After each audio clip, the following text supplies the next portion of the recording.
We all have arguments or disputes in our daily lives. It's unavoidable. Needless to say, there are many ways in which we can handle these conflicts.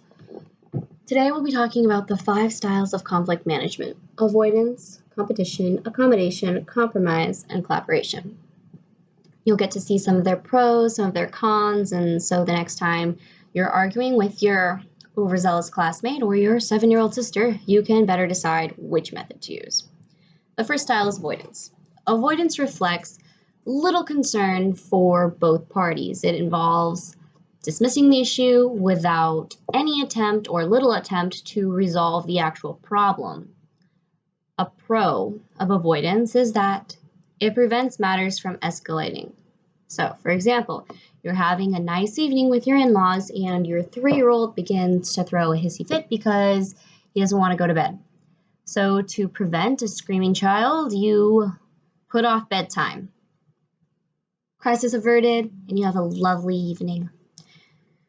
However, the constant use of avoidance has obvious backlashes. First, generally it's a cripple for progress.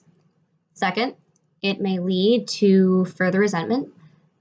Third, it could lead to a more escalated problem in the future. So now your 3-year-old throws a hissy fit every night because he doesn't want to go to sleep. According to Sage Publications in 2007, as a rule, avoidant is a style most strategic when there is a risk of violence, when it can't be solved in a self-benefiting manner, or when the conflict really isn't that important. The second style is competition. Competition is a really popular style in our house. It's the go-to method. It reflects a high concern for yourself and a low concern for the opposing party. A pro is that it settles disagreements really quickly. A con is it can lead to escalated matters in the future. So the dominating style, or the competing style, competition, is a style best used when a decision is needed really fast and the opposing party is unable to make that decision. The third style is accommodation. Less popular in my house, but still very common. It shows a high concern for the opposing party and a low concern for yourself.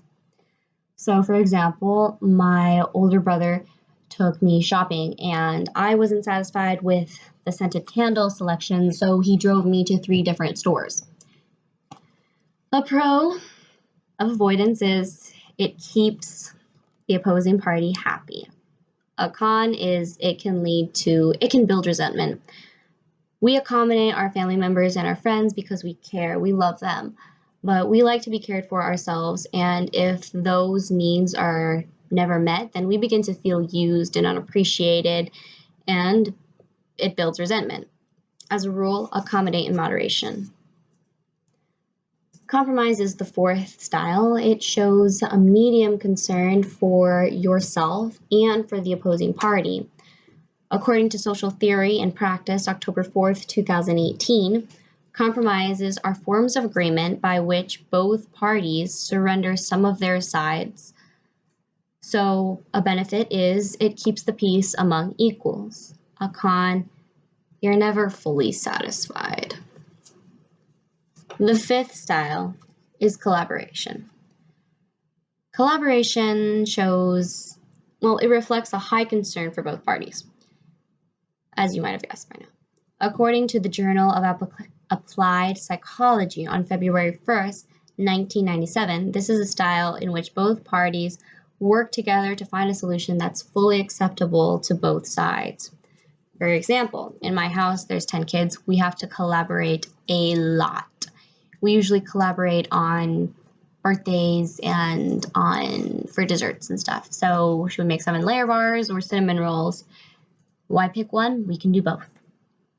So to sum things up, we've talked about the 5 styles: avoidance, competition, accommodation, compromise, and collaboration. According to Elsevier Science and Technologies in 2008, conflict is present in all societies, in all human relationships, regardless of geographical location, regardless of time or status. Conflict isn't always fun. It's almost never fun. And in a TED Talk given in 2017, the speaker said that the reality of life is this: conflict is possibly one of the most difficult things in professional and personal lives. This might seem like a bad thing, might seem like a huge drawback, but it's not really. If we know how to correctly handle conflict, we can turn it into something amazing. By better understanding the methods of conflict management, hopefully we can make better decisions on how to handle our own conflicts. And maybe conflict won't seem like such a drawback, such a bad thing, but more like a opportunity for success.